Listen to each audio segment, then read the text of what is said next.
Welcome everyone. हम discuss कर रहे थे कार्बोक्सिलिक एसिड्स के बारे में और पिछले लेक्चर्स में हमने कार्बोक्सिलिक एसिड की जनरल इंट्रोडक्शन और उसकी प्रिपरेशन को जाना कि किन किन मेथड से हम कार्बोक्सिलिक एसिड को प्रिपेयर कर सकते हैं।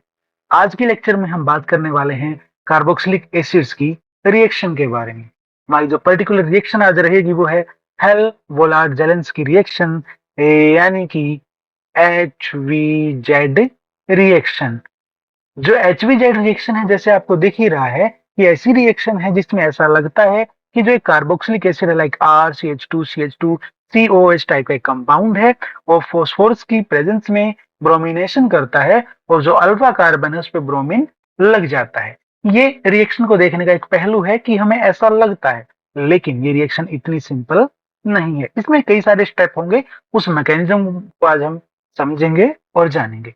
तो एक्चुअली में होता क्या है, जो हमारे पास कोई भी कार्बोक्सिलिक एसिड कंपाउंड है, उसमें जो कार्बन जिस पे कार्बोक्सिलिक एसिड बना ग्रुप बना हुआ है, उस कार्बन को हम लेते हैं रेफरेंस कार्बन। उस रेफरेंस कार्बन से अगला कार्बन होता है अल्फा कार्बन, उससे अगला होता है beta, gamma and so on. Beta, gamma and so on जितने भी कार्बन होंगे वो डायरेक्टली कार्बोक्सिलिक एसिड वाले इस रेफरेंस कार्बन से तो जुड़े नहीं होंगे। तो जो ये अल्फा कार्बन है, ये कुछ स्पेशल होगा। ये क्या स्पेशल होगा, इसको भी हम समझेंगे। देखिए, होता क्या है, एक्चुअली में फॉस्फोरस, रेड फॉस्फोरस अगर मैं बात करूं, वो ब्रोमीन, एक्सेस ब्रोमीन की प्रेजेंस में बनाता है P B R thrice. 2 phosphorus 3 Br2 give rise to PBr3। अब ये PBr3 में एक्चुअली क्या होता है, Br नेगेटिव जो हमारा न्यूक्लियोफाइल है यहाँ इजिली जनरेट हो जाता है। तो इसी को ये जनरेट करता है यहाँ से, और ये जो Br नेगेटिव है ये अटैक करता है इस कार्बोनिल कार्बन पे, जो कि काफी इलेक्ट्रॉन डेफिशिएंट है, जिससे यहाँ से OH नेगेटिव निकल जाता है। तो फाइनली हमारा जो पहला स्टेप है वो पूरा हो जाता है। तो फर्स्ट स्टेप जो हो रहा है, उस फर्स्ट स्टेप के अंदर क्या हो रहा है, जो ये कार्बोक्सिलिक एसिड का OH है निकल के जा रहा है और Br इससे आके जुड़ रहा है, साइल ब्रोमो कंपाउंड जहाँ पे बन रहा है RCH2CH2CO एंड यहाँ पे Br यहाँ पे लग गया।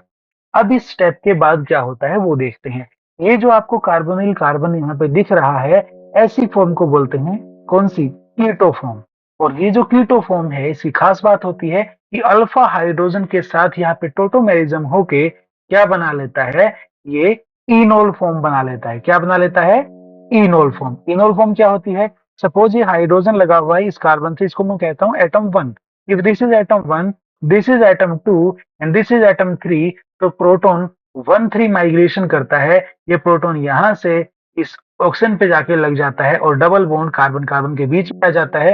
तो कार्बन के भी बॉन्ड पूरे, ऑक्सीजन के भी बॉन्ड पूरे, और यहाँ पे ये सब कुछ हो जाता है। इस प्रोसेस को बोलते हैं टोटोमेरिज्म। अब इस टोटोमेरिज्म से एक्चुअली होगा क्या, टोटोमेरिज्म से जो बनेगा वो कुछ ऐसा ऐसा बनेगा कि RCH2CH double bond C single bond OH and Br क्या बन गया यहाँ पे, वो कीटो कंपाउंड था यहाँ पे, ये इन हो गया और ये अल्कोहल यानी ओल हो गया। अब ये जो इनोल है, इसकी तो स्टेबिलिटी होती है कम और कीटो फॉर्म की स्टेबिलिटी होती है ज्यादा। कीटो अगर ज्यादा स्टेबल है तो यही बनना चाहिए, नो डाउट यही बनता है, लेकिन कुछ परसेंट इनोल भी बनता है। और जो इनोलाइजेशन है यही सपोर्ट करता है फर्दर रिएक्शन को। ये जो इनोलाइजेशन हो रहा है, यहाँ पे कार्बन डबल बॉन्ड कार्बन ये नजदीक पड़े हुए एक Br2 मॉलिक्यूल से रिएक्शन करता है। अब ये Br2 मॉलिक्यूल से कैसे रिएक्शन करेगा, Br2 मॉलिक्यूल में Br का सिंगल बॉन्ड है, ये जो पाई बॉन्ड है ये अटैक करता है एक ब्रोमीन के ऊपर, और ये जो ब्रोमीन ब्रोमीन के बीच का बॉन्ड है ये दूसरे ब्रोमीन पे शिफ्ट होकर Br नेगेटिव बना लेता है। अब यहां से Br नेगेटिव जो बना है, वो Br नेगेटिव एक्चुअली में क्या करेगा, वो यहाँ से प्रोटॉन को अपने लिए एब्स्ट्रैक्ट कर लेगा। यहाँ से जैसे ही प्रोटॉन लेगा, ऑक्सीजन के पास नेगेटिव चार्ज आ जाएगा, वो नेगेटिव चार्ज ऑक्सीजन और कार्बन के बीच में शिफ्ट होएगा, और जैसे ही कार्बन ऑक्सीजन के बीच में शिफ्ट होएगा यहाँ डबल बॉन्ड बनेगा, जबकि एक ब्रोमीन इस कार्बन से पहले ही जुड़ गया है और यहाँ से H इस दूसरा वाला ब्रोमीन लेके निकल गया। जो यहाँ पे इस स्टेप में प्रोडक्ट बनता है वो बनता है CH2 CH, अब ये जो पाई बॉन्ड था उसके इलेक्ट्रॉन कहाँ शिफ्ट हो गए, इस ब्रोमीन को यहाँ पे अटैच करने के लिए, और ये हमारे पास जो अगला कार्बन है वो डबल बॉन्डेड विद ऑक्सीजन हो गया, यहाँ पे रह गया यहाँ पे असाइल ब्रोमाइड। अब अल्फा पोजीशन के ऊपर ब्रोमीन आ चुका है, अब करवाते हैं हाइड्रोलिसिस। और हाइड्रोलिसिस होते ही क्या होगा, देखो हाइड्रोलिसिस में क्या होगा, वाटर से रिएक्शन, वाटर में क्या ऑक्सीजन के पास लोन पेयर, और ये लोन पेयर कहाँ अटैक कर सकते हैं, carbon is electron deficient, carbon electron deficient है तो कार्बन इलेक्ट्रोफिलिक सेंटर है, न्यूक्लियोफाइल कहाँ अटैक करेगा, इलेक्ट्रोफाइल पे।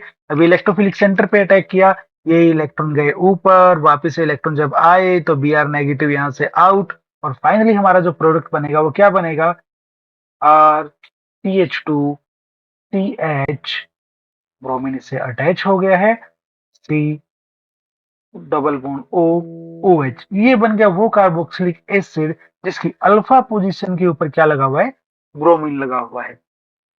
तो ये था मैकेनिज्म HVZ रिएक्शन यानी कि हेल बोलार्ड जेलेंस्की रिएक्शन का। उम्मीद है आपको समझ आया होगा।